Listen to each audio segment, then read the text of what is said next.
there I am. That one works. I don't understand. I don't understand. Okay. My mic is on. That's awesome. I hope you can hear me. I'm gonna listen to it. 1 second. I don't understand. Perfect. Okay. Sounds good. I'm also quite warm. Today was a warm day. Okay. Hello, fellow witches and wizards. My name is PhoenixGinny, and welcome to the stream. Welcome back to Storytime Saturday. This is Storytime Saturday number 35. And welcome back to reading Harry Potter and the Goblet of Fire. Today we'll be reading chapters 11 and 12. It's been a long time coming. I've had to cancel the last 2 streams for one reason or another. But anyway, we're back and getting back into it. So please feel free to comment in the chat or in the comment section. I respond to those because I will be reading this and we'll be analyzing it together. So feel free to join the conversation. Also, like the video or the stream, whenever you're watching this. It's really helpful.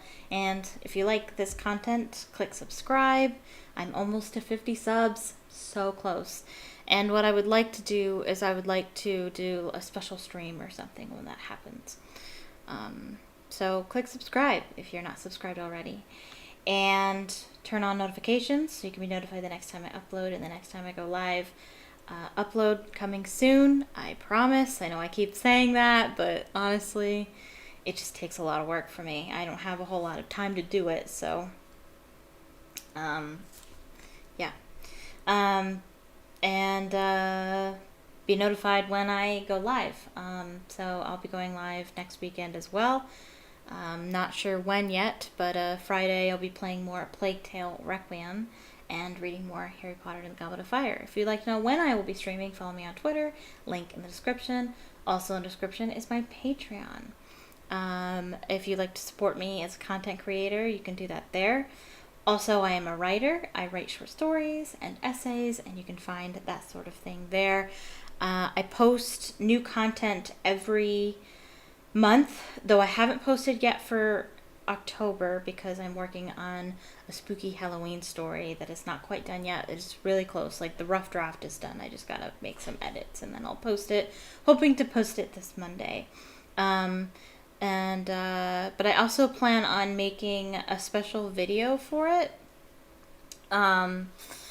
So that will be posted later, if not right on Halloween. But it'll all be done before Halloween, so you can check that out, and I'll make a special video talking about it as well. But I have free stuff on there as well, so if you can't afford the $5 a month, you can read the free stuff. Just click on the link in the description and scroll down, and anything you can click on is free, and you can download it and read it if you would like to. I also have a TikTok and an Instagram that's really fun, so you can follow me there too. Link in the description. Okay. I usually have introductory things to talk about, but I don't know if I do this time. I don't know. I don't think so. If I do, it might come to me much later. Much too late, probably.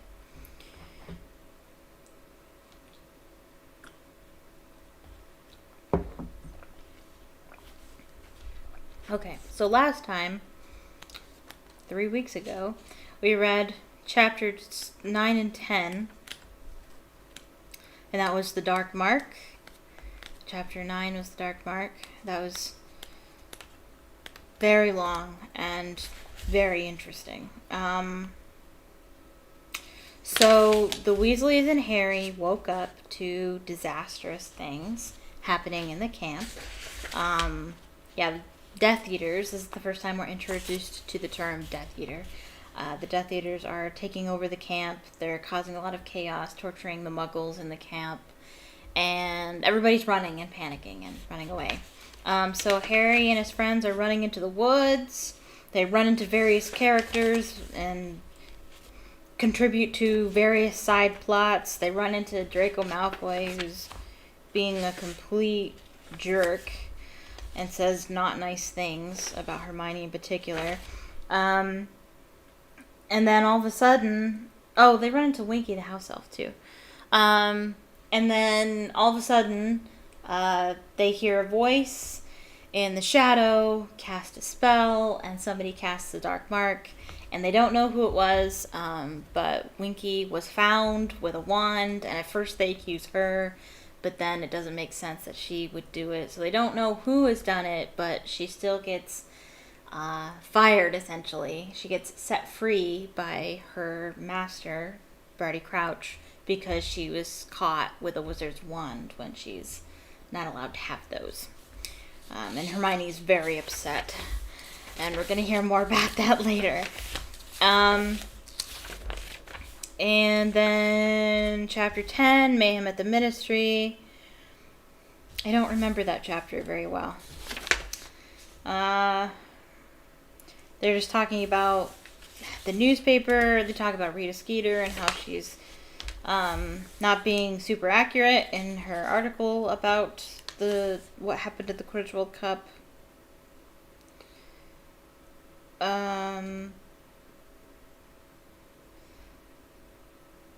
And I forget what else happens in this chapter. I said this too when I first started to read it. I was like, I don't remember anything in this chapter. It's very forgettable. It's just one of the forgettable ones.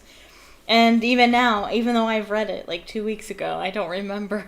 I don't remember what's in it.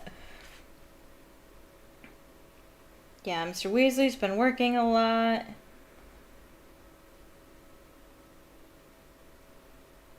Harry talks about his scar hurting and about the dream he had. And they mentioned Trelawney and the prediction that she made in the last book.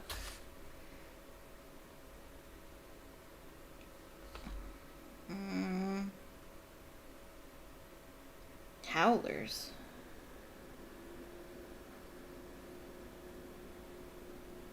Oh, that's right. Okay, yeah. People are sending howlers to the Ministry of Magic because of what happened to the Quidditch World Cup.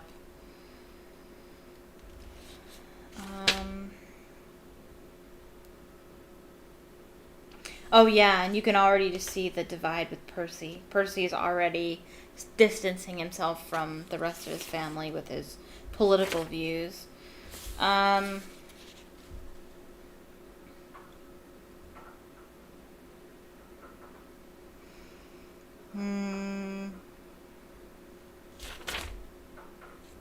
then it ends with Ron getting his dress robes and being appalled by them. That's how that chapter ended. Alright, so now we're on chapter 11, Aboard the Hogwarts Express.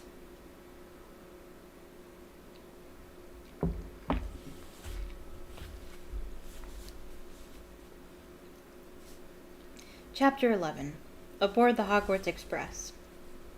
There was a definite end of the holidays gloom in the air when Harry awoke next morning. Heavy rain was still splattering against the window as he got dressed in jeans and a sweatshirt. They would change into their school robes on the Hogwarts Express. He, Ron, Fred, and George had just reached the first floor landing on their way down to breakfast when Mrs. Weasley appeared at the foot of the stairs, looking harassed. "Arthur!" she called up the staircase. "Arthur! Urgent message from the Ministry." Harry flattened himself against the wall as Mr. Weasley came clattering past with his robes on back to front, and hurtled out of sight. When Harry and the others entered the kitchen, they saw Mrs. Weasley rummaging anxiously in the drawers. "I've got a quill here somewhere," and Mr. Weasley bending over the fire, talking to... Harry shut his eyes hard and opened them again to make sure that they were working properly. Amos Diggory's head was sitting in the middle of the flames like a large bearded egg. It was talking very fast, completely unperturbed by the sparks flying around it and the flames licking its ears. "Muggle neighbors heard bangs and shouting, so they went and called those, policemen. Arthur, you've got to get over there."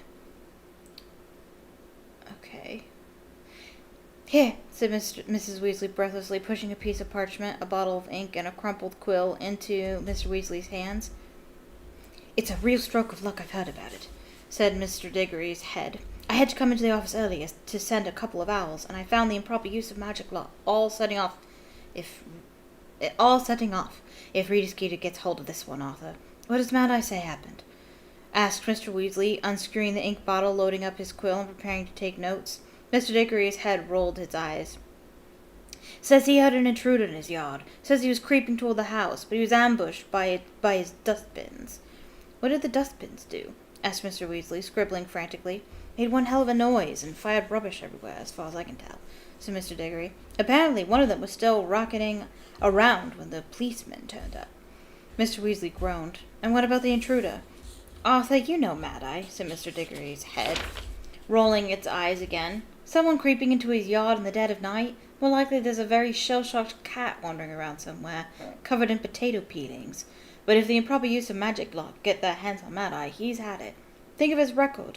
We've got to get him off on a minor charge, something in your department. What are exploding dustbins worth? Okay, so this bit is important because Mad Eye actually had an intruder, as we'll find out.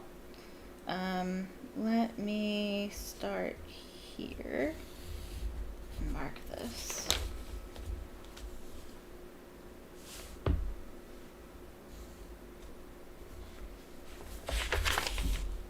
This is important. Important. Okay.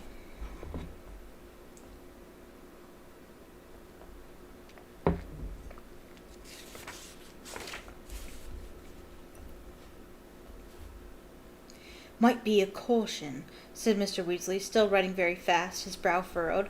Mad Eye didn't use his wand. He didn't actually attack anyone. I'll bet he leapt out of bed and started jinxing everything he could reach through the window, said Mr. Diggory. But they'll have a job proving it. There aren't any casualties. All right, I'm off, Mr. Weasley said, and he stuffed the parchment with his notes on it into his pocket and dashed out of the kitchen again. Mr. Diggory's head looked around at Mrs. Weasley. Sorry about this, Molly, it said, more calmly, bothering you so early and everything.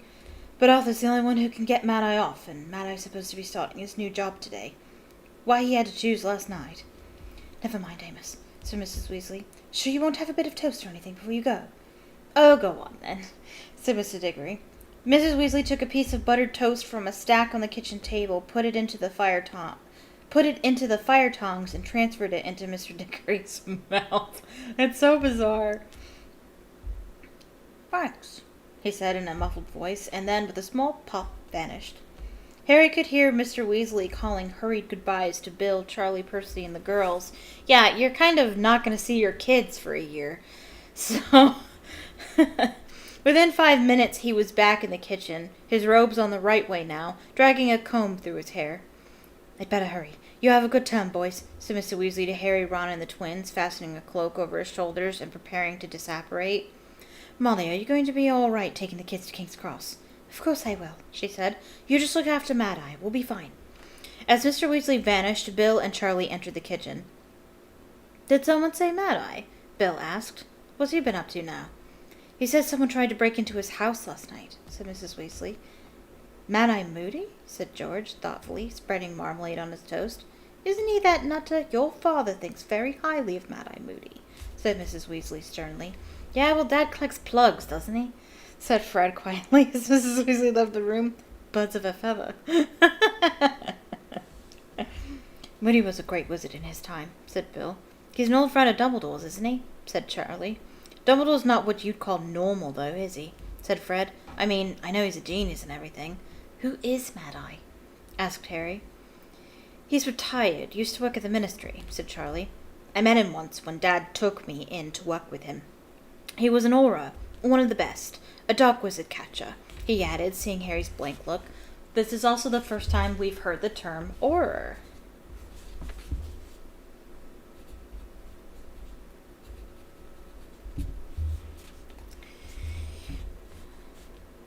Half the cells in Azkaban are full because of him. He made himself loads of enemies, though. The families of people he caught, mainly. And I heard he's been getting really paranoid in his old age. Doesn't trust anyone anymore. Sees dark wizards everywhere. I mean, Is he paranoid if he's right?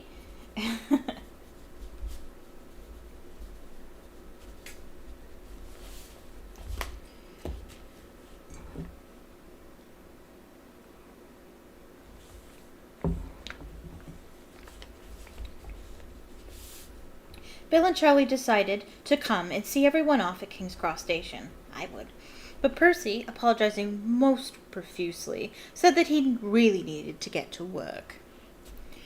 I just can't justify taking more time off at the moment, he told them. Mr. Crouch is really starting to rely on me. Yeah, you know what, Percy, said George seriously. I reckon he'll know your name soon.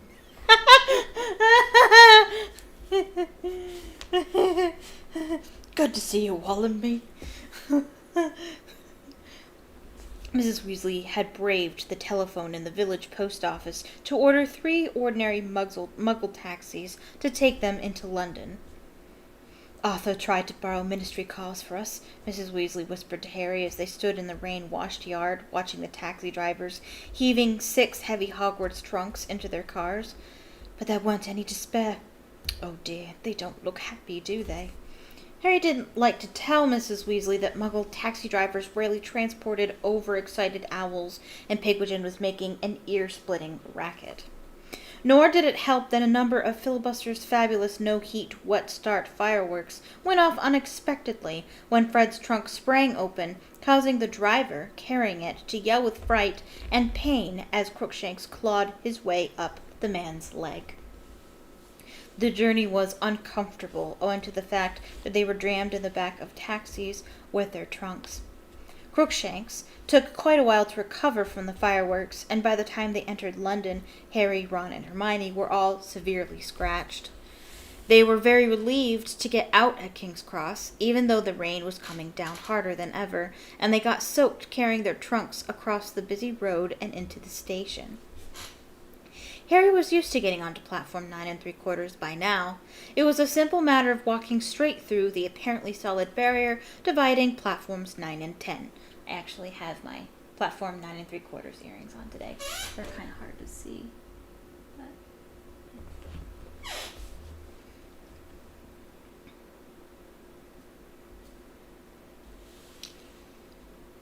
The only tricky part was doing this in an unobtrusive way, so as to avoid attracting Muggle attention.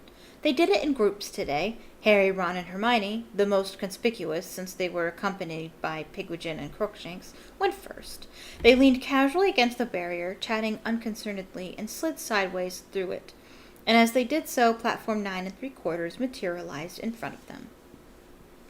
The Hogwarts Express, a gleaming scarlet steam engine, was already there, clouds of steam billowing from it, through which the many Hogwarts students and parents on the platform appeared like dark ghosts.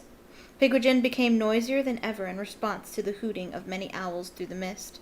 Harry, Ron, and Hermione set off to find seats and were soon stowing their luggage in a compartment halfway along the train.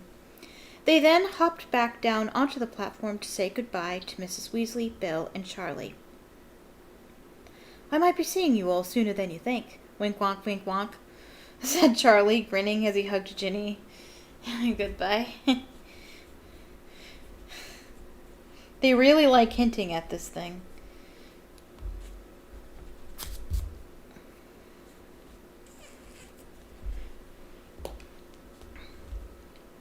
Why? Said Fred keenly. You'll see, said Charlie. Just don't tell Percy I mentioned it. It's classified information until such time as the Ministry sees fit to release it, after all.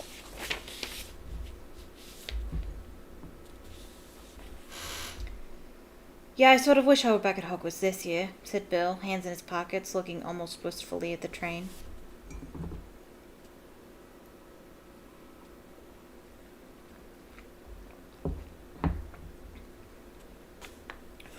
Why?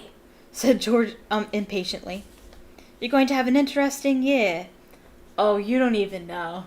You don't even know.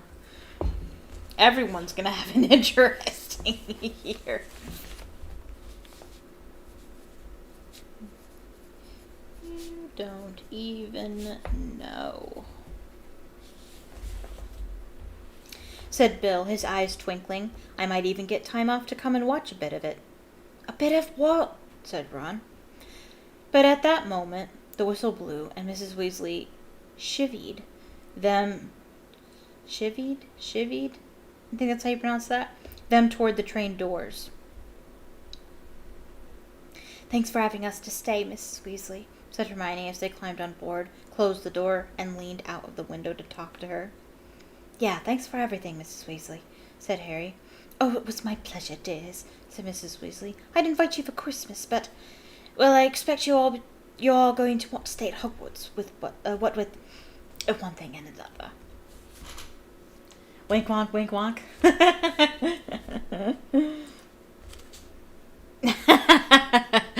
Maybe that should be the name of the stream. Wink, wonk, wink, wonk. That's kind of funny. Mum, said Ron irritably, what do you three know that we don't? You'll find out this evening, I expect, said Mrs. Weasley, smiling. It's going to be very exciting. Mind you, I'm very glad they've changed the rules. What rules? Said Harry, Ron, Fred, and George together. I'm sure Professor Dumbledore will tell you. Now behave, won't you? Won't you, Fred? And you, George? The pistons hissed loudly, and the train began to move. Tell us what's happening at Hogwarts, Fred bellowed out of the window as Mrs. Weasley, Bill, and Charlie sped away from them. What rules are they changing? But Mrs. Weasley only smiled and waved. Before the train had rounded the corner, she, Bill, and Charlie had disappeared. Oh no, had disapparated. Harry, Ron, and Hermione went back to their compartment. The thick rain splattering the windows made it very difficult to see out of them. Ron undid his trunk, pulled out his maroon dress robes, and flung them over Pigwidgeon's cage to muffle his hooting. Bagman wanted to tell us what's happening at Hogwarts, he said grumpily, sitting down next to Harry. At the World Cup, remember? But my own mother won't say. Wonder what— Shh! Hermione whispered suddenly, pressing her fingers to her lips and pointing toward the compartment next to theirs. Harry and Ron listened and heard a familiar, drawling voice drifting in through the open door. Fantastic! We need more of this, kid.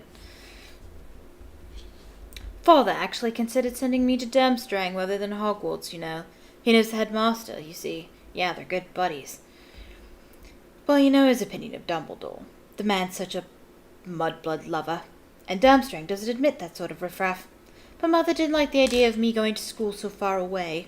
Father says Durmstrang takes a far more sensible line than Hogwarts about the dark arts. Durmstrang students actually learn them, not just the defense rubbish we do. Hermione got up, tiptoed to the compartment door, and slid it shut, blocking out Malfoy's voice. So he thinks Durmstrang would have suited him, does he? She said angrily. I wish he had gone. Then we wouldn't have to put up with him. Durmstrang's another wizarding school, said Harry. Yes, said Hermione sniffly. And it's got a horrible reputation. According to an appraisal of magical education in Europe, it puts a lot of emphasis on the dark arts. There's a reason for that. Because of its headmaster. I think I've heard of it, said Ron vaguely. Where is it? What country? Well, nobody knows, do they? Said Hermione, raising her eyebrows. Why not? Said Harry. There's traditionally been a lot of rivalry between all the magic schools, Durmstrang and Beauxbatons. Like to conceal their whereabouts so nobody can steal their secrets, said Hermione matter-of-factly. What secrets could they possibly have? Come off it, said Ron, starting to laugh. Durmstrang's got to be about the same size as Hogwarts. How are you going to hide a great big castle? But Hogwarts is hidden, said Hermione in surprise. Everyone knows that. Well, everyone who's read Hogwarts history, anyway. Just you, then, said Ron. Shut up. So go on. How do you hide a place like Hogwarts? It's bewitched, said Hermione. If a muggle looks at it, all they see is a mouldering old ruin with a sign over the entrance saying, Danger, do not enter, unsafe. So Durmstrang will just look like a ruin to an outsider, too? Maybe, said Hermione, shrugging. Or it might have muggle-repelling charms on it, like the World Cup Stadium. And to keep foreign wizards from finding it, they'll have made it unplottable. Come again? Well, you can enchant a building so it's impossible to plot on a map, can't you? There's something else that we know that does that. The Room of Requirement is unplottable. You can't put it like it's... You can't find it on the Marauders map. Although that could be because the Marauders didn't know it existed. Hermione explains it later. If you say so, said Harry. But I think Durmstrang might be somewhere in the far north, said Hermione thoughtfully. Somewhere very cold because they've got fur capes as part of their uniforms. Ah, think of the possibilities, said Ron dreamily. It would have been so easy to push Malfoy off a glacier and make it look like an accident. Shame his mother likes him.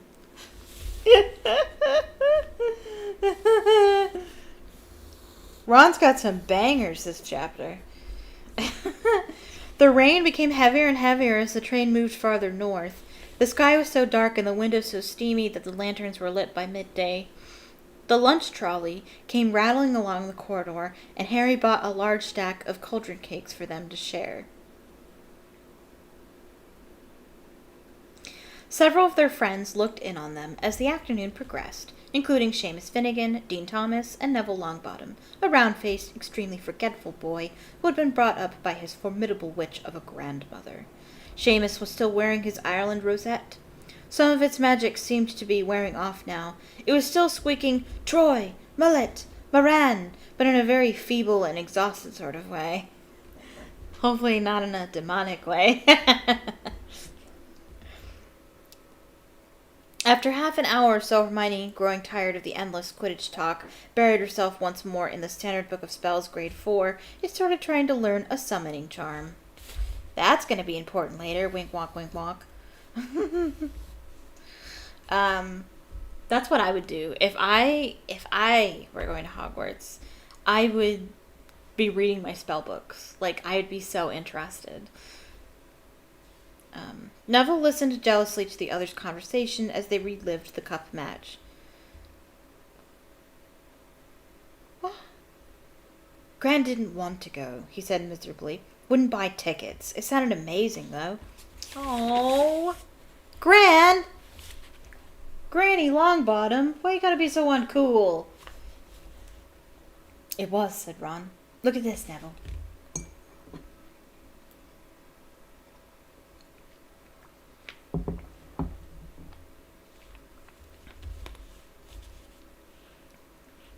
He rummaged in his trunk up in the luggage rack and pulled out the miniature figure of Victor Crumb. Oh, wow, said Neville enviously as Ron tipped Crumb onto his pudgy hand. We saw him right up close as well, said Ron. We were in the top box. For the first and last time in your life, Weasley.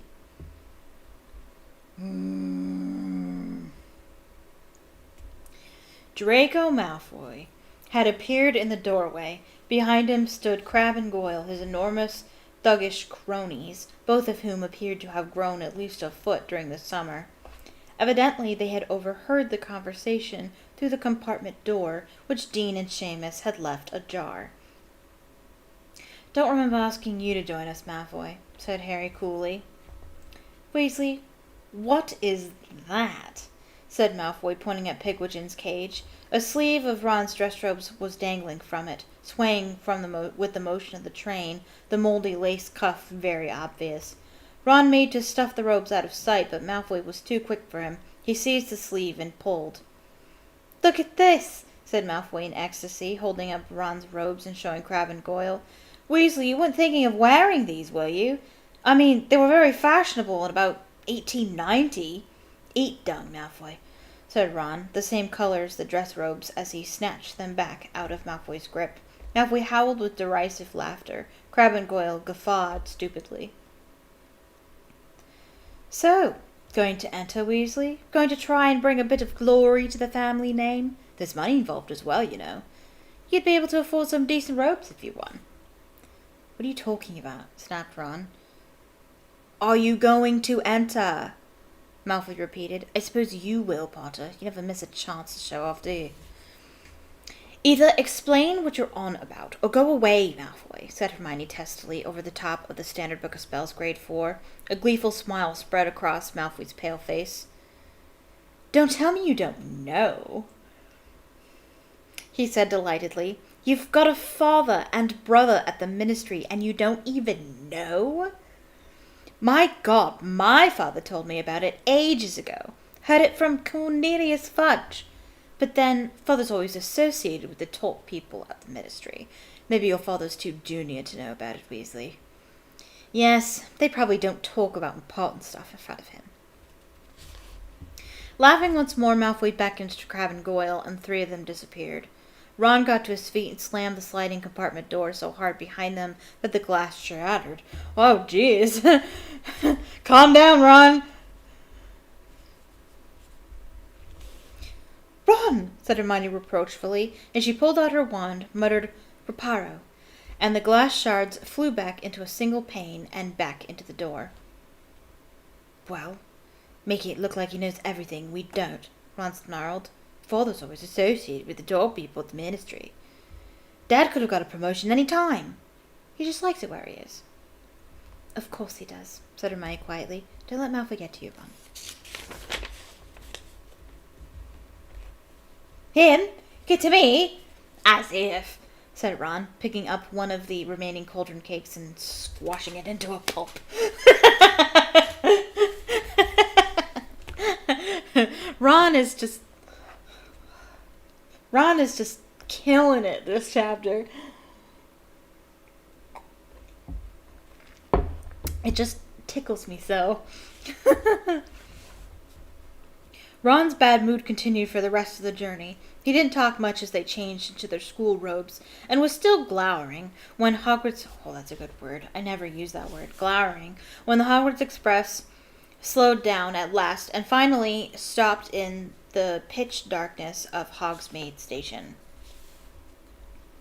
As the train doors opened, there was a rumble of thunder overhead. Hermione bundled up Crookshanks in her cloak, and Ron left his dress robes over Pigwidgeon as they left the train, heads bent and eyes narrowed against the downpour. The rain was now coming down so thick and fast that it was as though buckets of ice-cold water were being emptied repeatedly over their heads. Okay. Hi, Hagrid, Harry yelled, seeing a gigantic silhouette at the far end of the platform. All right, Harry, Hagrid bellowed back, waving. See you at the feast if you don't drown. First years traditionally reach Hogwarts... If we don't drown. First years traditionally reach Hogwarts Castle by sailing across the lake with Hagrid. Ooh, I wouldn't fancy crossing the lake in this weather, said Hermione fervently, shivering as they inched slowly along the dark platform with the rest of the crowd. 100 horseless carriages stood waiting for them outside the station.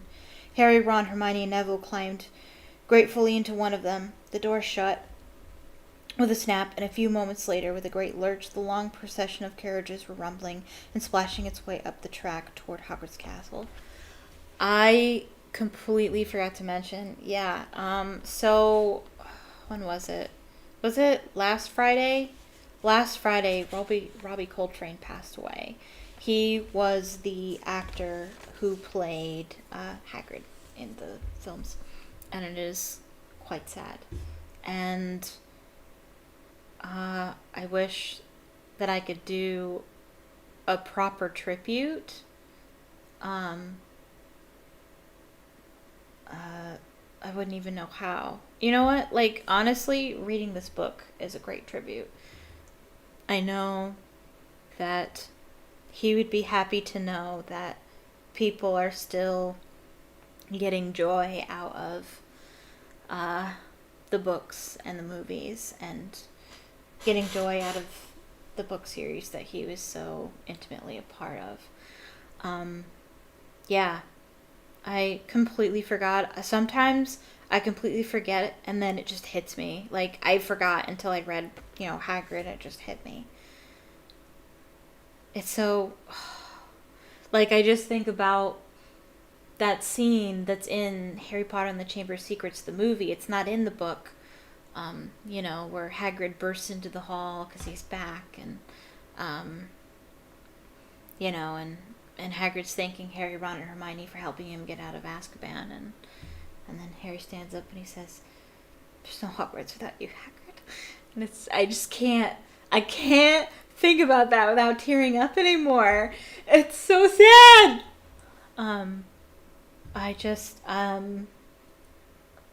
he was a great guy. Everything I heard about him, I've heard nothing but good things about Robbie Coltrane.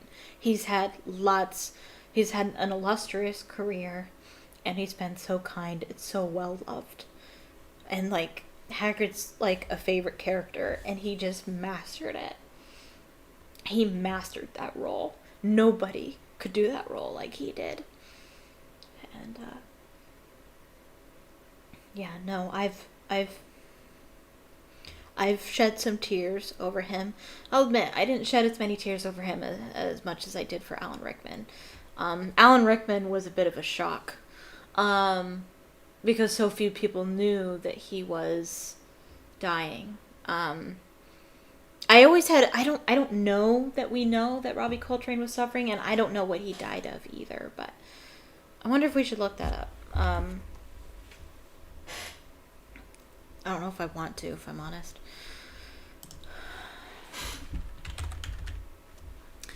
Oh, he was Scottish. I didn't know that. That makes sense.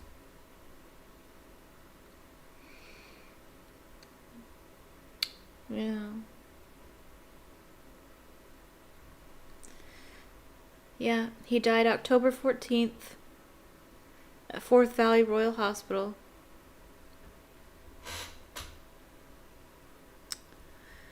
I want to see if it says what he died of. I don't know. Illness and death. Suffered from osteoarthritis in his later life. Constant pain all day.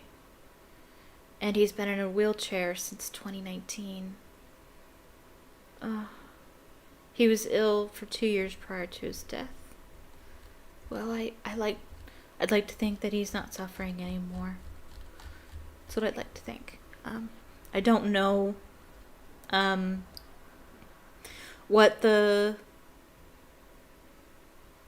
condition of his I don't know what the condition of his soul was at the time of his death, but I always choose to believe that I always think the best of people, and I choose to believe, especially people who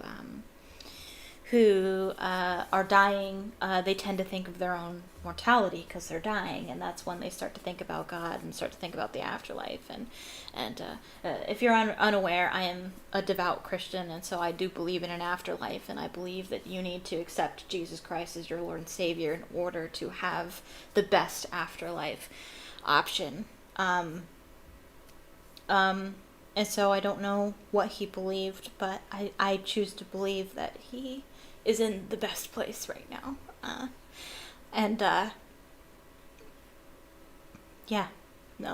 Things would be the same without him. I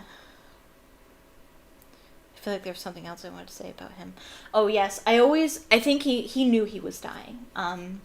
Because, and like, he never said anything about it specifically in, if you don't know, last year, was it that last year or this year? It was last year. Yeah, it had to have been last year. For the 20-year anniversary of Harry Potter, the first film being released, they did a special. Was it last year or this year? It might have been this year. Was it this year? No, last year would have been 20 years, wouldn't it? Because the first film was released in 2001. I don't know. Anyway, HBO did a special, Harry Potter special. Was that must have been this year. I feel like that was this year.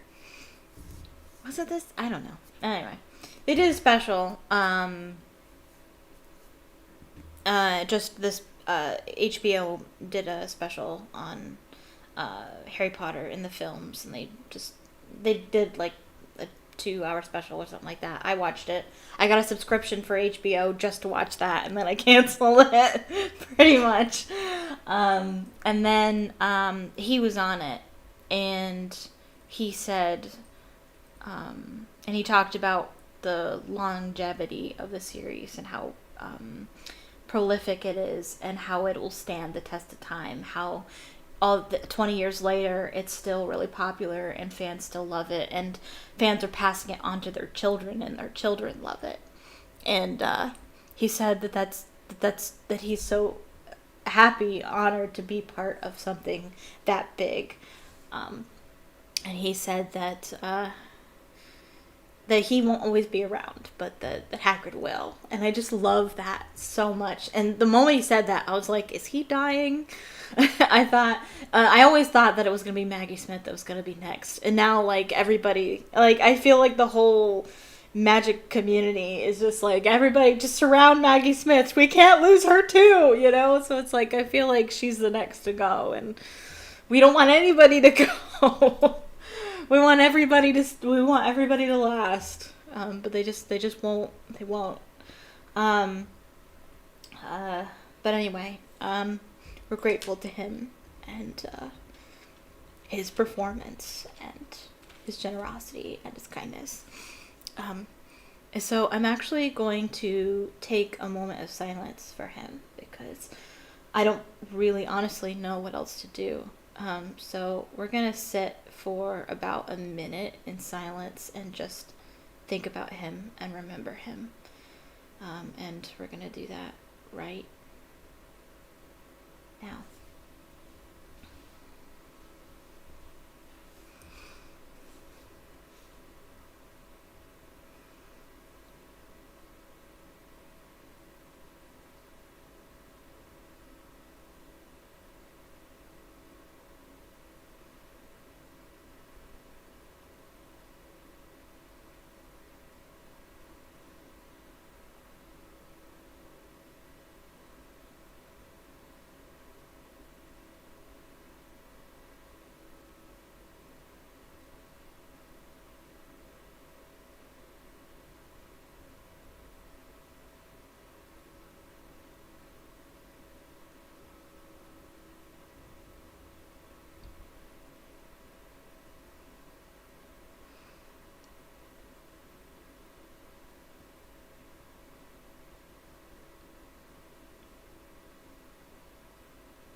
Don't pity the dead, pity the living, above all those who live without love. Of which Robbie Coltrane was not without love. Okay. So, I'll explain something. You saw me do this during the moment of silence. It's something I do out of respect for the fallen. And it goes back to one of my favorite films of all time, Chronicles of Narnia, Prince Caspian. It's not as good as the first one, but it's still really good. There is a part in the movie that's not in the book at all, where essentially the soldiers of Narnia, they invade the enemy castle. They invade Miraz's castle, right? You don't really need to know Chronicles of Narnia to understand what I'm going to explain. Essentially, they fail. Essentially, the siege goes terribly wrong because they went against what Aslan wanted, which is what happens when you go against what Aslan wants. But anyway, they fail terribly, and they end up losing a lot of beloved fighters. They end up losing good friends and family.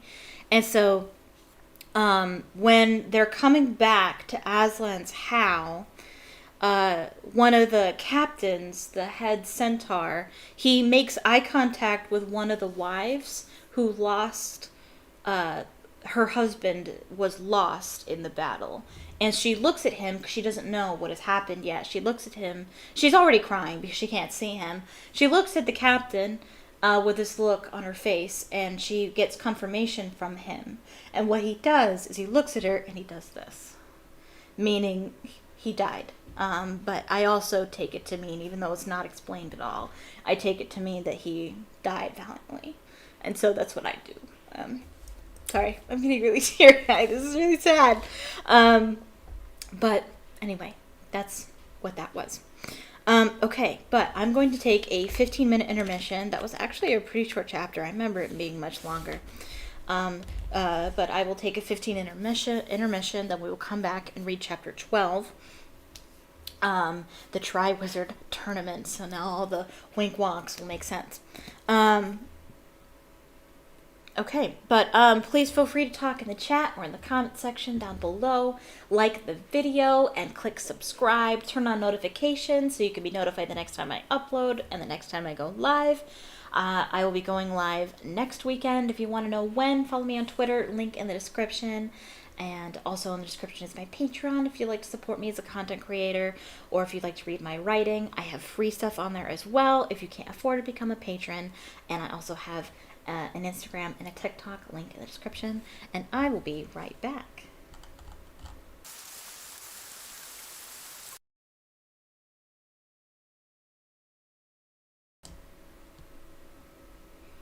Welcome back.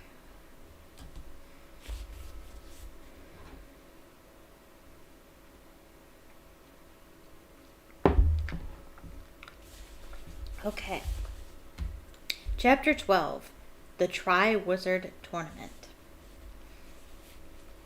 Through the gates flanked with statues of winged boars and up the sweeping drive the carriages trundled, swaying dangerously in what was fast becoming a gale. Leaning against the window, Harry could see Hogwarts coming nearer, its many lighted windows blurred and shimmering behind the thick curtain of rain. Trundled and gale, those are good words. Lightning flashed across the sky as their carriage came to a halt before the great oak front doors, which stood at the top of a flight of stone steps. People who had occupied the carriages in front were already hurrying up the stone steps into the castle. Harry, Ron, Hermione, and Neville jumped down from their carriage and dashed up the steps too, looking up only when they were safely inside the cavernous, torchlit entrance hall with its magnificent marble staircase. "Blimey," said Ron, shaking his head and sending water everywhere. "If that keeps up, the lake's going to overflow. I'm so... Ah!" A large, red, water-filled balloon had dropped from out of the ceiling onto Ron's head and exploded. Drenched and sputtering, Ron staggered sideways into Harry just as a second water bomb dropped. Narrowly missing Hermione, it burst at Harry's feet, sending a wave of cold water over his sneakers into his socks. People all around them shrieked and started pushing one another in their efforts to get out of the line of fire. Harry looked up and saw floating 20 feet above them Peeves the Poltergeist, a little man in a bell-covered hat and orange bow tie, his wide, malicious face contorted with concentration as he took aim again. "Peeves!" yelled an angry voice. "Peeves, come down here at once!" Professor McGonagall, deputy headmistress of head of Gryffindor House, had come dashing out of the great hall. She skidded on the wet floor and grabbed Hermione around the neck to stop herself from falling. "Ah! Oh, sorry, Miss Granger." "That's all right, Professor," Hermione gasped, massaging her throat. "Peeves, get down here now!" barked Professor McGonagall, straightening her pointed hat and glaring upward through her square-rimmed spectacles. "Not doing nothing," cackled Peeves, lobbing a water bomb at several fifth-year girls who screamed and dived into the great hall. "Already wet, aren't they? Little squirts. Whee!" And he aimed another bomb at a group of second-years who had just arrived. "I shall call the headmaster," shouted Professor McGonagall. "I'm warning you, Peeves." Peeves stuck out his tongue, threw the last of his water bombs into the air, and zoomed off up the marble staircase, cackling insanely. "Well, move along then," said Professor McGonagall sharply to the bedraggled crowd. "Into the great hall, come on." Harry, Ron, and Hermione slipped and slid across the entrance hall and through the double doors on the right, Ron muttering furiously under his breath as he pushed his sopping hair out of his face. The great hall looked its usual splendid self, decorated for the start-of-term feast. Golden plates and goblets gleamed by the light of hundreds and hundreds of candles floating over the tables in mid-air. The 4 long house tables were packed with chattering students. At the top of the hall, the staff sat along one side of a 5th table, facing their pupils. It was much warmer in here. Harry, Ron, and Hermione walked past the Slytherins, the Ravenclaws, and the Hufflepuffs, and sat down with the rest of the Gryffindors at the far side of the hall, next to Nearly Headless Nick, the Gryffindor ghost. Pearly white and semi-transparent, Nick was dressed tonight in his usual doublet. Or doublet, I don't know how to pronounce it. but with a particularly large ruff, which served the dual purpose of looking extra festive and ensuring that his head didn't wobble too much on his partially severed neck. "Good evening," he said, beaming at them. "Salute," said Harry, taking off his sneakers and emptying them of water. "Hope they hurry up with the sorting. I'm starving." The sorting of the new students into houses took place at the start of every school year, but by an unlucky combination of circumstances, Harry hadn't been present at one since his own. Yes. Which is that... He'll be there for the next one? He only witnesses 3 sorting ceremonies. The first one, the 4th one, and the 5th one. Yeah. The 6th one, he has an incident with Malfoy on a train. And then the 7th one, he's not there. Yeah. So I guess that's not an element on the pyramid, but... Anyway.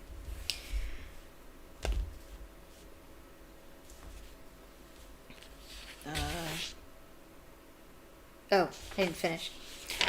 He was quite looking forward to it. Just then, a highly excited, breathless voice called down the table.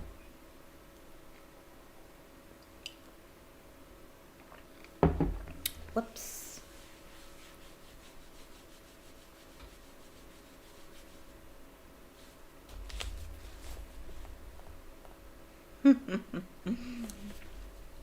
"Hi, Harry."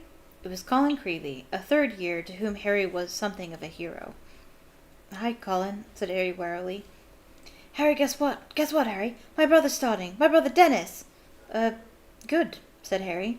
"He's really excited," said Colin, practically bouncing up and down in his seat. "I just hope he's in Gryffindor. Keep your fingers crossed, eh, Harry?" Yeah, all right," said Harry. He turned back to Hermione, Ron, and nearly had the snick. "Brothers and sisters usually go in the same houses, don't they?" he said. He was judging by the Weasleys, all 7 of whom had been put into Gryffindor. "Oh, no, not necessarily," said Hermione. "Pavati Patil's twins in Ravenclaw, and they're identical. You'd think they'd be together, wouldn't you?" Harry looked up at the staff table. There seemed to be rather more empty seats than usual. Hagrid, of course, was still fighting his way across the lake with the first years. Professor McGonagall was presumably, supervising the drying of the entrance hall floor, but there was another empty chair, too, and Harry couldn't think who else was missing. "Where's the new Defense Against the Dark Arts teacher?" said Hermione, who was also looking up at the teachers. They never yet had a Defense Against the Dark Arts teacher who had lasted more than 3 terms. Wouldn't it be more than... sorry. They have a different understanding of the word term. I was thinking term at the whole year, but no, a term is a quarter. Or a third, rather.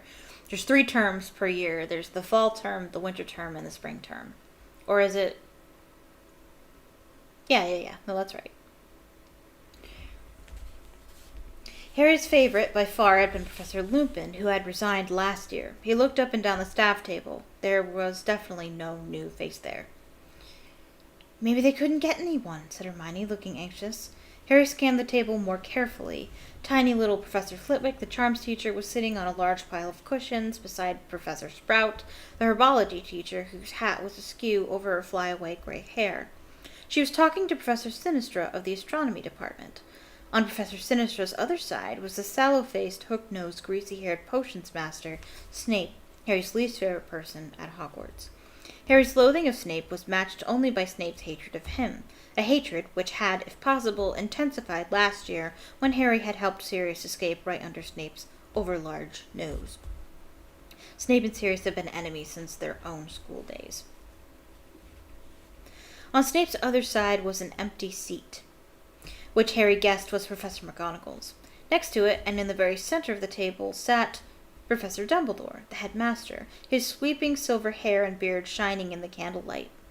His magnificent deep green robes embroidered with many stars and moons. The tips of Dumbledore's long, thin fingers were together, and he was resting his chin upon them, staring up at the ceiling through his half-moon spectacles, as though lost in thought. Harry glanced up at the ceiling, too. It was enchanted to look like the sky outside, and he had never seen it look this stormy. Black and purple clouds were swirling across it, and as another thunderclap sounded outside, a fork of lightning flashed across it. "Oh, hurry up," Ron moaned beside Harry. "I could eat a hippogriff." The words were no sooner out of his mouth than the doors of the great hall opened and silence fell. Professor McGonagall was leading a long line of first years up to the top of the hall. If Harry, Ron, and Hermione were wet, it was nothing to how these first years looked. They appeared to have swum across the lake rather than sailed. All of them were shivering with a combination of cold and nerves as they filed along the staff table and came to a halt in a line facing the rest of the school.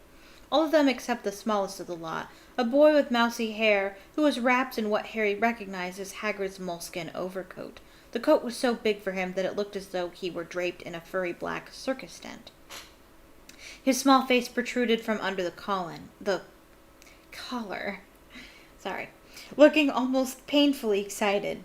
When he had lined up with his terrified peers, he caught Colin Creevy's eyes, gave a double thumbs up, and mouthed, "I fell in the lake." He looked positively delighted about it. He's living his best life.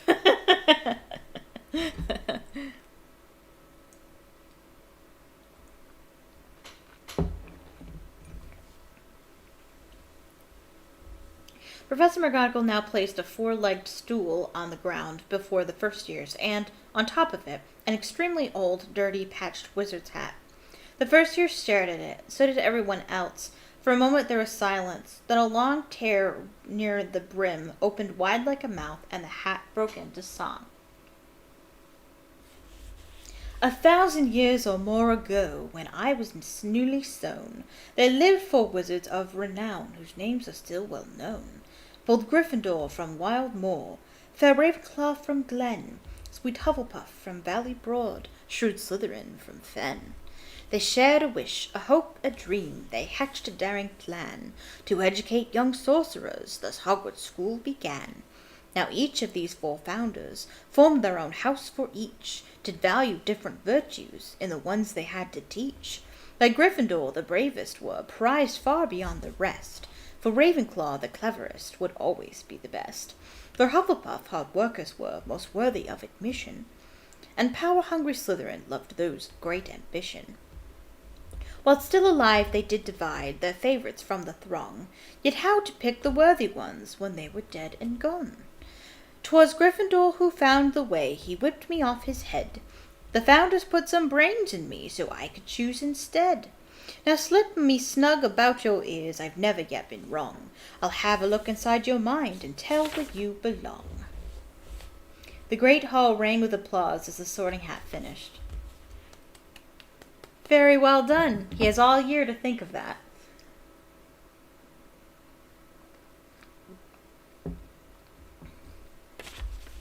I still think the first one's the best one, though.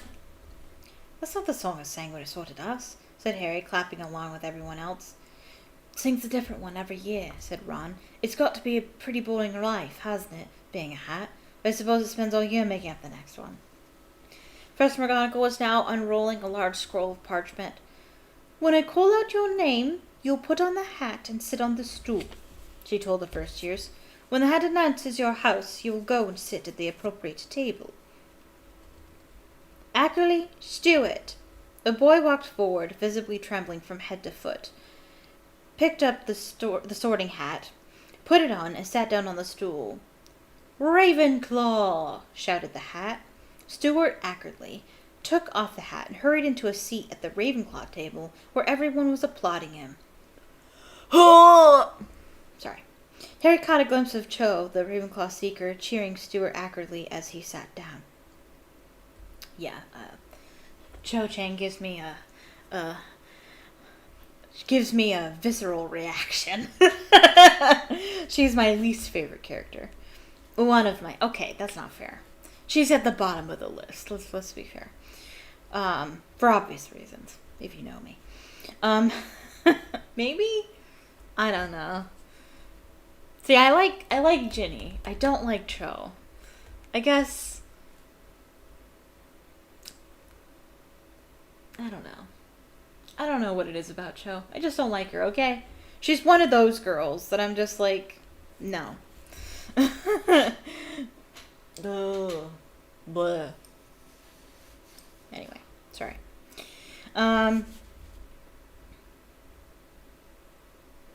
For a fleeting second, Harry had a strange desire to join the Ravenclaw table, too. I want to stab him. No. You're not allowed to like her, Harry. It's not cool. Buttock?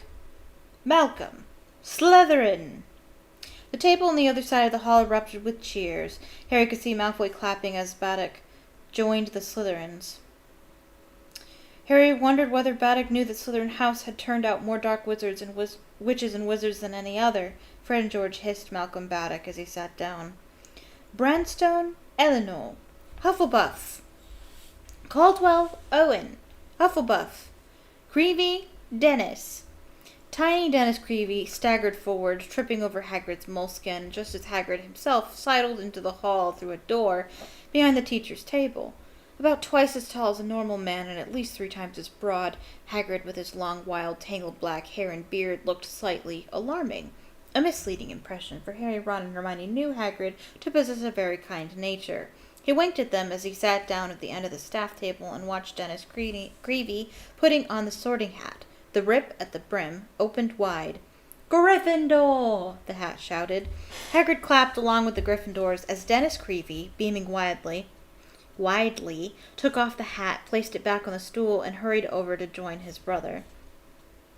"Colin, I fell in!" he said shrilly, throwing himself into an empty seat. "It was brilliant, and something in the water grabbed me and pushed me back into the boat." "Cool," said Colin just as excitedly. "It was probably the giant squid, Dennis." "Wow," said Dennis, as though nobody in their wildest dreams could hope for more than being thrown into a storm-tossed fathoms deep lake and pushed out of it again by a giant sea monster. Dennis, see that boy down there? The one with the black hair and glasses? See him? Know who he is, Dennis?" Harry looked away, staring very hard at the sorting hat, now sorting Emma Dobbs. The sorting continued, boys and girls with varying degrees of fright on their faces, moving one by one to the 4-legged stool, the line dwindling slowly as Professor McGonagall passed the L's.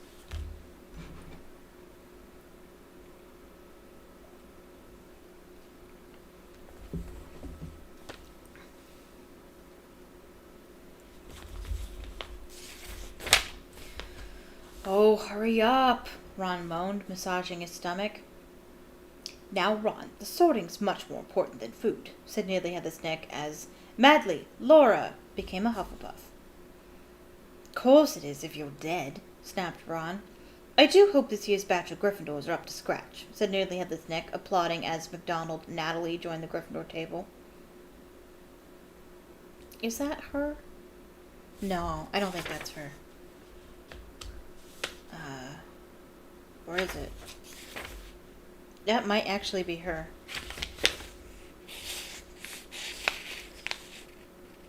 That is her. Yeah.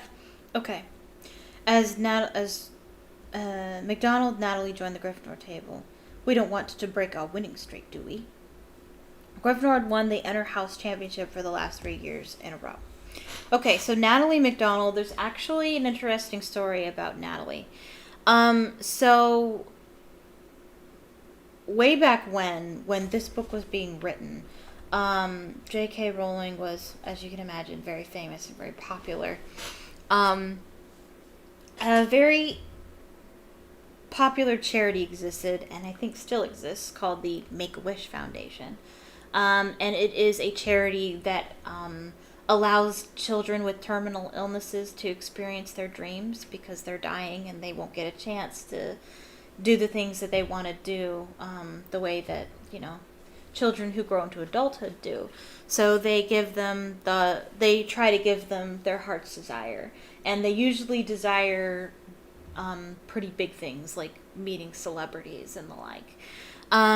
One of the kids, was it Make-A-Wish Foundation? I don't know if they actually, I feel like if they had gone through Make-A-Wish Foundation, they might have actually reached her. So maybe it wasn't actually Make-A-Wish.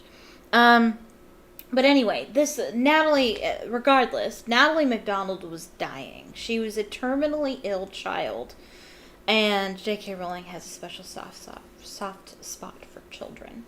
So she frequently, gave to charities and stuff to help children. She received, there was an email, I think it was an email or a message of some kind. J.K. Rowling got a message that Natalie MacDonald, a dying child, wanted to meet her.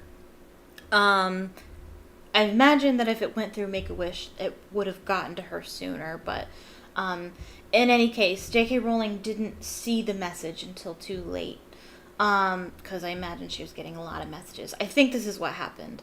I think what happened is she didn't see the message until it was too late. She finally saw the message, and she got in touch with Natalie's family, but they informed her that Natalie had unfortunately passed. So what she decided to do was she decided to immortalize her in a Harry Potter book. And so she put her name in Goblet of Fire, Natalie MacDonald, and she was sorted into Gryffindor, which is, I think, a really cool story. I forget where I read that. I either read that in an unofficial Harry Potter guide, or in an official Harry Potter guide, or in J.K. Rowling's biography. I can't remember where, but I read it somewhere. I've read a lot of different things pertaining to Harry Potter, so who knows. But anyway. Pritchard, Graham, Slytherin, Crook, Orla, Ravenclaw, and finally with Whitby, not Kevin, Hufflepuff. The sorting ended. Professor McGonagall picked up the hat and the stool and carried them away. About time, said Ron, seizing his knife and fork and looking expectantly at his golden plate. Professor Dumbledore had gotten to his feet. He was smiling around at the students, his arms open wide and welcome. I have only 2 words to say to you, he told them, his deep voice echoing around the hall. Tuck it. Here, here, said Harry and Ron loudly as the empty dishes filled magically before their eyes. Nearly the Snick watched mournfully as Harry, Ron, and Hermione loaded their own plates. Oh, no, Ron. That's better, said Ron with his mouth full of mashed potato. Oh, mashed potato. I wish I could have mashed potatoes right now. I'm on a low-carb day, so no potatoes for me. You're lucky there's a feast at all tonight, you know, said Nearly Heather's Nick. There's trouble in the kitchens earlier. Why? What happened? Said Harry, through a sizable chunk of steak. Peeves, of course, said Nearly Heather's Nick, shaking his head, which wobbled dangerously. He pulled his ruff a little higher up on his neck. The usual argument, you know. He wanted to attend the feast. Well, it's quite out of the question, you know, with what he's like, utterly uncivilized, can't see a plate of food without throwing it. We held the ghost council. The fat friar was all for giving him the chance, but most wisely, in my opinion, the Bloody Baron put his foot down. The Bloody Baron was a Slytherin ghost, a gaunt and silent spectre, covered in silver bloodstains. He was the only person at Hogwarts who could really control Peeves.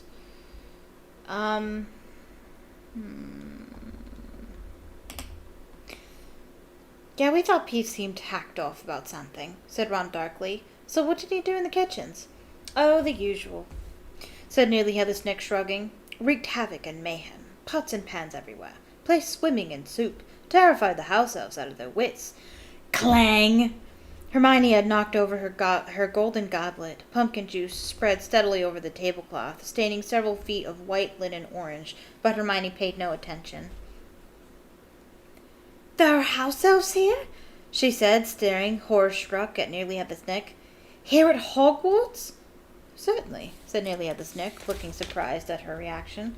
The largest number in any dwelling in Britain, I believe. Over 100. Slow down, Hermione's about to have a conniption.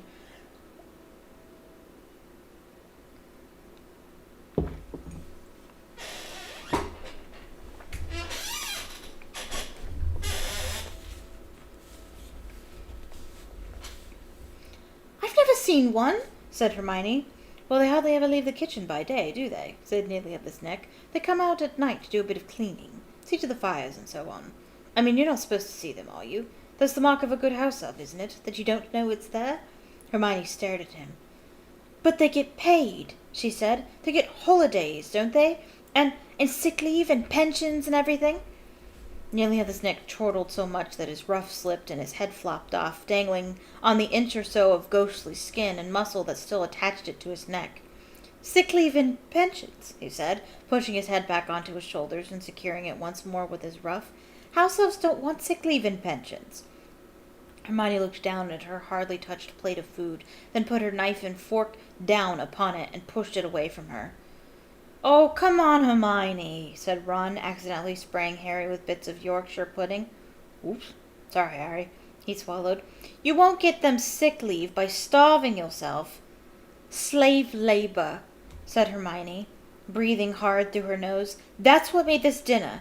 Slave labor." Hermione's about to cancel Hogwarts. Oh my goodness, Hermione would get along so well with our day and age, unfortunately. Not saying that slave labor is okay, but she goes. I feel like she's a bit extreme, honestly. But anyway, I feel like I was gonna say something.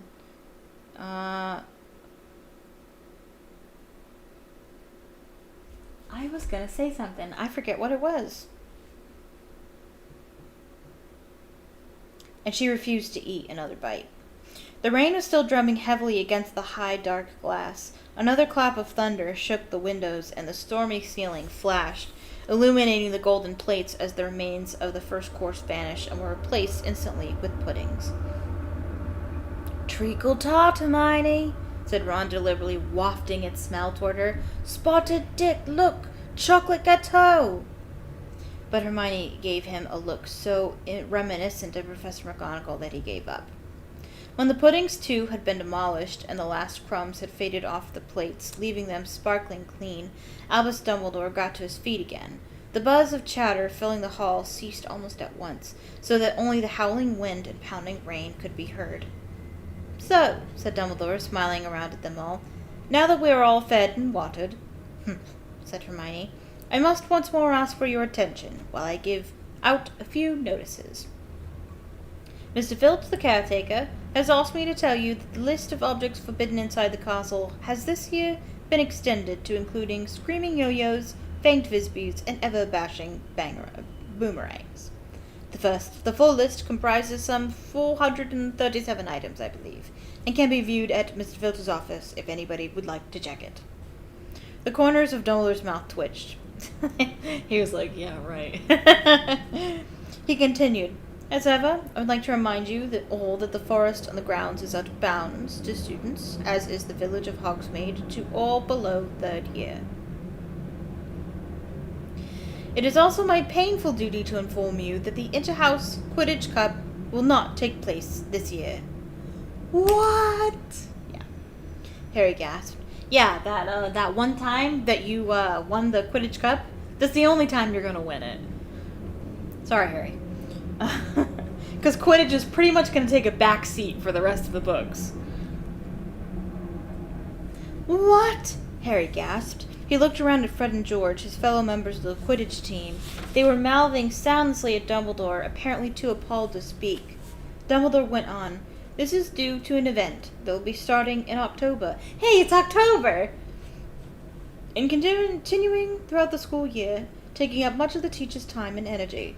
But I am sure you will all enjoy it immensely. I have great pleasure in announcing that this year at Hogwarts..." Oh. My cup is empty.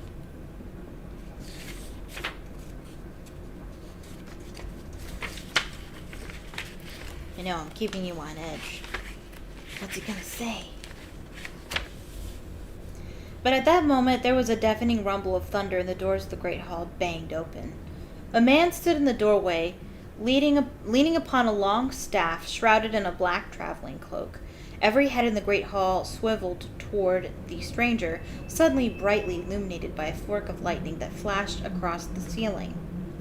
He lowered his head, shook out a long mane of grizzled, dark gray hair, then began to walk up toward the teacher's table. A dull clunk echoed through the hall on his every other step. He reached the end of the top table, turned right, and limped heavily toward Dumbledore. Another flash of lightning crossed the ceiling. Hermione gasped. The lightning had thrown the man's face into sharp relief, and it was a face unlike any Harry had ever seen. It looked as though it had been carved out of weathered wood by someone who had only the vaguest idea of what human faces are supposed to look like, and was none too skilled with a chisel. Every inch of skin seemed to be scarred, the mouth looked like a diagonal gash, and a large chunk of the nose was missing. But it was the man's eyes that made him frightening. One of them was small, dark, and beady, the other was large, round as a coin, and a vivid electric blue. The blue eye was moving ceaselessly, without blinking, and was rolling up and down and from side to side, quite independently of the normal eye. And then it rolled right over, pointing into the back of the man's head, so that all they could see was whiteness. The stranger reached Dumbledore. He stretched out a hand that was as badly scarred as his face, and Dumbledore shook it, muttering words Harry couldn't hear. He seemed to be making some inquiry of the stranger, who shook his head unsmilingly and replied in an undertone. Dumbledore nodded and gestured the man to the empty seat on his right-hand side. The stranger sat down, shook his mane of dark gray hair out of his face, pulled a plate of sausages toward him, raised it to what was left of his nose, and sniffed it. He then took a small knife out of his pocket, speared a sausage on the end of it, and began to eat. His normal eye was fixed upon the sausages, but the blue eye was still darting restlessly around in its socket, taking in the hall and the students.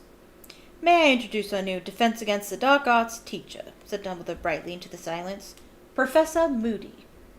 It was usual for new staff members to be greeted with applause, but none of the staff or students clapped except Dumbledore and Hagrid, who both put their hands together and applauded, but the sound echoed dismally into the silence, and they stopped fairly quickly. Everyone else seemed too transfixed by Moody's bizarre appearance to do more than stare at him. "Moody?" Harry muttered to Ron. "Mad-Eye Moody? The one your dad went to help this morning?" "Must be," said Ron in a low, awed voice. "What happened to him?" Hermione whispered. "What happened to his face?" "Dunno," Ron whispered back, watching Moody with fascination. Moody seemed totally indifferent to his less than warm welcome. Ignoring the jug of pumpkin juice in front of him, he reached again into his traveling cloak, pulled out a hip flask, and took a long draught from it. Or a draught, or draught? Drought. I've heard it pronounced many different ways. Drought? I don't know.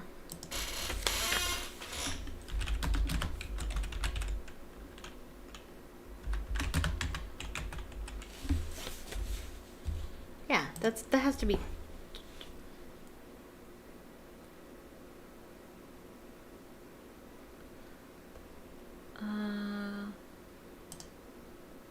It is draft. It is draft. Pronounced draft. That's what I thought.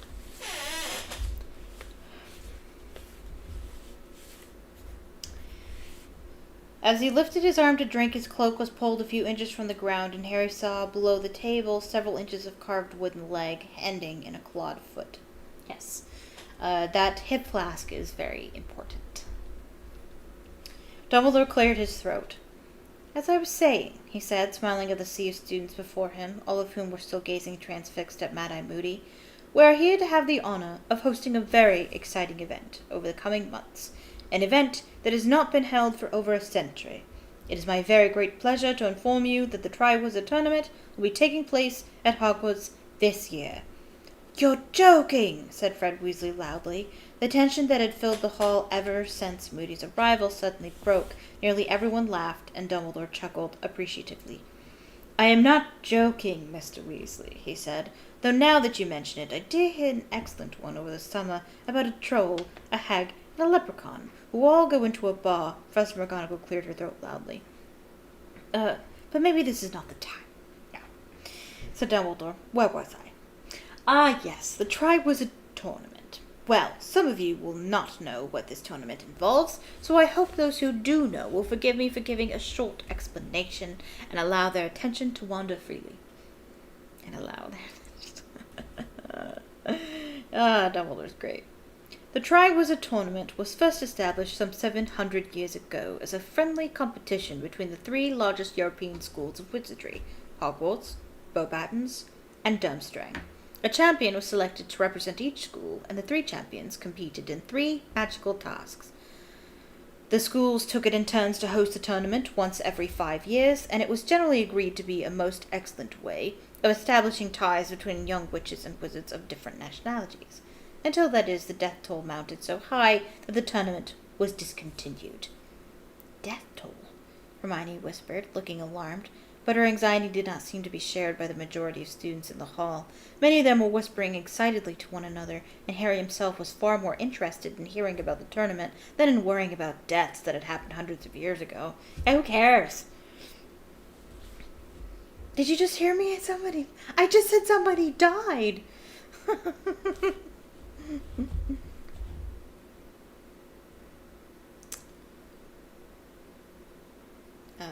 Where was I? There have been several attempts over the centuries to reinstate the tournament, Dumbledore continued, none of which has ever been successful. However, our own Department of International Magical Cooperation and Magical Games and Sports have decided the time is ripe for another attempt. We have worked hard over the summer to ensure that this time no champion will find himself or herself in mortal danger. The heads of Beauxbatons and Durmstrang will be arriving with their short-listed contenders in October, and the selection of the 3 champions will take place at Halloween. Hey, Halloween is coming up. An impartial judge will decide which students are most worthy to compete for the Triwizard Cup, the glory of their school, and 1,000 galleons personal prize money. Ooh, exciting. I'm going for it, Fred Weasley hissed down the table, his face lit with enthusiasm at the prospect of such glory and riches. He was not the only person who seemed to be visualizing himself as the Hogwarts champion. At every house table, Harry could see people either gazing raptly at Dumbledore or else whispering fervently to their neighbors. But then Dumbledore spoke again, and the hall quieted once more. Eager though I know all of you will be to bring the tournament cup to Hogwarts, he said, the heads of the participating schools, along with the Ministry of Magic, have agreed to impose an age restriction on contenders this year. Only students who are of age, that is to say 17 years or older, will be allowed to put forward their names for consideration. This, Dumbledore raised his voice silently, for several people had made noises of outrage at these words, and the Weasley twins were suddenly looking furious, is a measure we feel is necessary, given that the tournament tasks will still be difficult and dangerous, whatever precautions we take, and it is highly unlikely that students below 6th and 7th year will be able to cope with them. I will personally be ensuring that no underage student hoodwinks our impartial judge into making them Hogwarts champion. His light blue eyes twinkled as they flickered over Fred and George's mutinous faces. I therefore beg you not to waste your time submitting yourself if you are under 17. The delegations from Beauxbatons and Durmstrang will be arriving in October and remaining with us for the greater part of this year. I know that you will all extend every courtesy to our foreign guests while they are here with us, and will give your wholehearted support to the Hogwarts champion when he or she is selected. And now it is late, and I know how important it is to you all to be alert, rested as you enter your lessons tomorrow morning. Bedtime! Chop chop!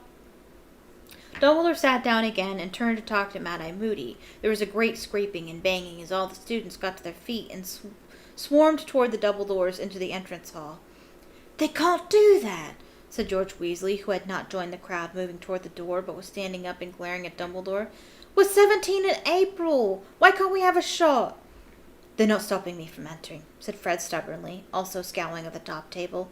The champions will get to do all sorts of stuff you're never allowed to do normally, and 1,000 galleons prize money. Yeah, said Ron, a faraway look on his face. Yeah, 1,000 galleons. Come on, said Hermione. We'll be the only ones left here if you don't move.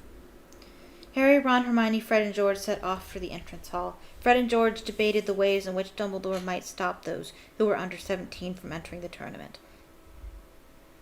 Who's this impartial judge who's going to decide who the champions are? Said Harry. Dunno, said Fred. But it's them we'll have to fool. I reckon a couple of drops of aging potion might do it, George. Dumbledore knows you're not of age, though, said Ron. Yeah, but he's not the one who decides who the champion is he? Said Fred shrewdly. Sounds to me like once this judge knows who wants to enter, he'll choose the best from each school and never mind how old they are. Dumbledore's trying to stop us giving our names. People have died, though, said Hermione in a worried voice as they walked through a door concealed behind a tapestry and started up another narrow staircase. Yeah, said Fred airily, but that was years ago, wasn't it? Anyway, where's the fun without a bit of risk? Hey, Ron, what if we find out how to get round Dumbledore? Fancy entering? What do you reckon? Ron asked Harry. Be cool to enter, wouldn't it? But I suppose they might want someone older. Dunno if we've learned enough. I definitely haven't, came Neville's gloomy voice from behind Fred and George. I expect my gran want me to try, though. She's always going on about how I should be upholding the family honor. I'll just have to... Oops! Neville's foot had sunk right through a step halfway up the staircase. There were many of these trick stairs at Hogwarts. It was second nature to most of the older students to jump this particular step, but Neville's memory was notoriously poor. This is important for later, because someone else will get stuck in the stair at a very inopportune time. In my favorite chapter, actually. Anyway, Harry and Ron seized him under the armpits and pulled him out, while a suit of armor at the top of the stairs creaked and clanked, laughing Weasley. That's funny. I like that. Shut it, you, said Ron, banging down its visor as they passed. They made their way up to the entrance to Gryffindor Tower, which was concealed behind a large portrait of a fat lady in a pink silk dress. Password, she said as they approached. Balderdash, said George. The prefect downstairs told me. The portrait swung forward to reveal a hole in the wall through which they all climbed. A crackling fire warmed the circular common room, which was full of squashy armchairs and tables. Hermione cast the merrily dancing flames a dark look, and Harry distinctly heard her mutter, slave labor, before bidding them good night and disappearing through the doorway to the girls' dormitory. Harry, Ron, and Neville climbed up the last spiral staircase until they reached their own dormitory, which was situated at the top of the tower. 5 four-poster beds with deep crimson hangings stood against the walls, each with its owner's trunk at the foot. Dean and Seamus were already getting into bed. Seamus had pinned his Ireland rosette to his headboard, and Dean had tacked up a poster of Victor Crumb over his bedside table. His old poster of the West Ham football team was pinned right next to it. Mental, Ron sighed, shaking his head at the completely stationary soccer players. Harry, Ron, and Neville got into their pajamas and into bed. Someone, a house elf no doubt, had placed warming pans between the sheets. It was extremely comfortable, lying there in bed and listening to the storm raging outside.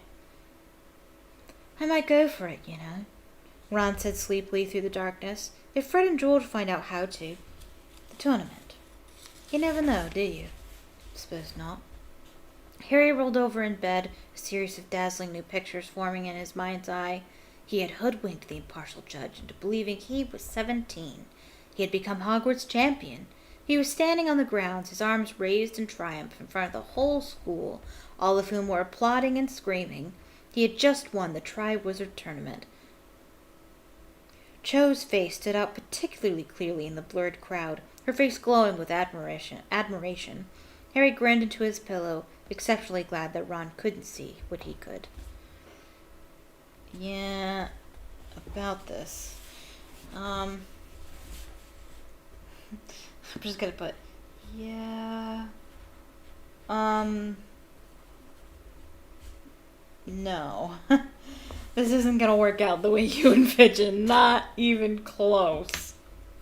But that is the end of chapter 12, and thus the end of the stream. Thank you so much for watching. I hope you enjoyed it. I certainly did. Please chat in the comment section. I respond to most comments. If you liked the video, please click the like button. It's really, really helpful. And if you like this content, click subscribe and become one of my subscribers. Turn on notifications so you can be notified the next time I upload and the next time I go live. I will be going live next weekend. If you want to know when, follow me on Twitter. Link in the description. Also in the description is my Patreon if you'd like to support me or if you'd like to read my writing. Some of the writing on there is free, so you can check that out even if you're not a patron. And I also have a TikTok and an Instagram, both linked below in the description. Thank you so much for watching, and I hope you have a magical evening. Bye-bye!